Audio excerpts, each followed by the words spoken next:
Hi, y'all, it's me. I'm back with more money saving tips and ideas.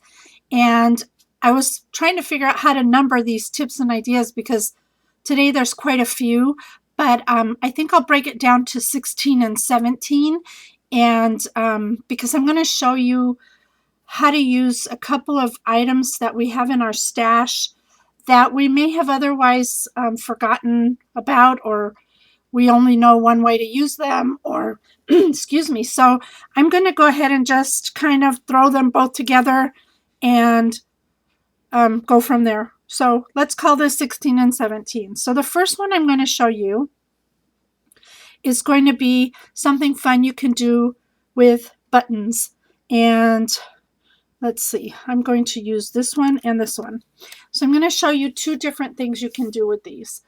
I know a lot of us don't use them as much, and if we do, all we do is tie some, string through the holes there, but I want to share another thing you can do. And if you have StazOn ink, any color, you can get one of your stamps and you can stamp on to the button. Very simple. And I will show you that in just 1 second. My pad's a little bit dry, so give me just a second. It's going to take me a minute to get it. Okay, so basically you just stamp right onto StazOn and right onto your buttons. And you could use this with any, you could use this with letters, stamps, any kind of stamps you have. But it's just a nice way to add another dimension to your buttons, and that'll dry, and then you can use it on your project. I think it's really a nice way to use buttons besides just sewing them on or whatever.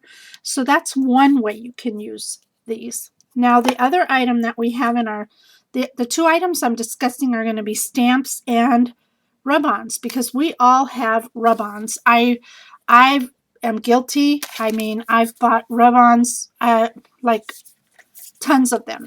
And the only thing I've ever really done is rubbed them onto paper and used them on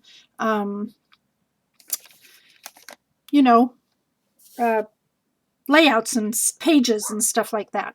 So you also, Kiki, that's okay. So you also can take rub-ons, and what I did was I cut one from this paper right here. And I'm sorry, my dogs, I'm trying to get her to calm down because I don't want to do this video again. You simply lay your rub-on onto the button, and you have to bear with me a second because these rub-ons are fairly old. I haven't used them for a really long time, and when you don't use your rub-ons for a really long time, they tend to take a minute. So give me just a minute here. And you basically, in fact, I'm going to skip ahead because I don't think I have the time. I don't want to take the time it's going to take to get this rub-on on there. It's an older rub-on, but basically you rub it on, and I have one right here that I did earlier. You can see there, that's a rub-on. I just rubbed it right on there. So you can use rub-ons on your buttons as well. So aside from taking time up with that one, there was another one. I tried it just to see how they would work. So that's one idea. Now the next idea involves rub-ons again, and rub-ons with fabric. You can actually rub-ons on some fabric. This happens to be muslin, and basically you do the same thing. Now I've cut out a piece of an alphabet from this set right here, and as you can see, I'm going to lay that onto my fabric, and this one might transfer a little bit faster than the other. That's why I don't mind showing you this one, because it'll go faster. These rub-ons tend to, these didn't mess up like the other ones. So simply rub it on. And you have to test your fabric, so take an old rub-on and see if it'll work on your fabric before you attempt it. But look at that. It just rubs right onto the fabric. So imagine how cute you can take things like this. That's a rub-on. And I just rubbed it on and did some stitching and adding those to your projects. And those rub-ons that we bought, let me grab it real quick. These we got from Michael's. Those go on really nicely on fabric too. So imagine adding this different texture to your pages. I think it's really awesome, and it's just another way for us to use those rub-ons because, like I said, mine are just piled up and I'm not using them the way that I should. So that's that. And then the next thing I want to show you, you can do, speaking of fabric and stamps, is you can actually, you know, we've all done stamping, and this is my first patterned pieced paper, whatever, paper pieced stamp that I've done, and I think she came out really stinking cute. But you can also stamp on muslin. And for this particular one, all I did was I stamped on muslin. I used VersaFine ink or something like it. You know, you need to have a permanent, like a good ink that won't bleed. And then I colored it with colored pencils. And to get the dots on her dress, I used fabric paint, just dotted it on.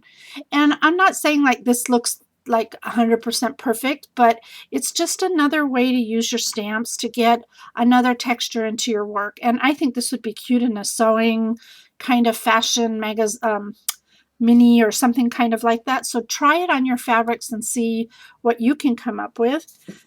And then the other idea for that is you can also paper piece with fabric. So I basically took my stamp and I stamped it on 2 different fabrics, which was this one and the pink one. And then I just cut it out and glued them down. So that's another way to use your stamps and fabric, again, to get a different texture. And then you can cut her out and add her to your project as well. I just think it brings in a whole nother dimension. So that's that tip. Oh my gosh, I've got a lot. One more to go. This one will be involving something other kind of stamps that we've had in our stash if you're an old-time crafter or if you've been crafting for some time like I have.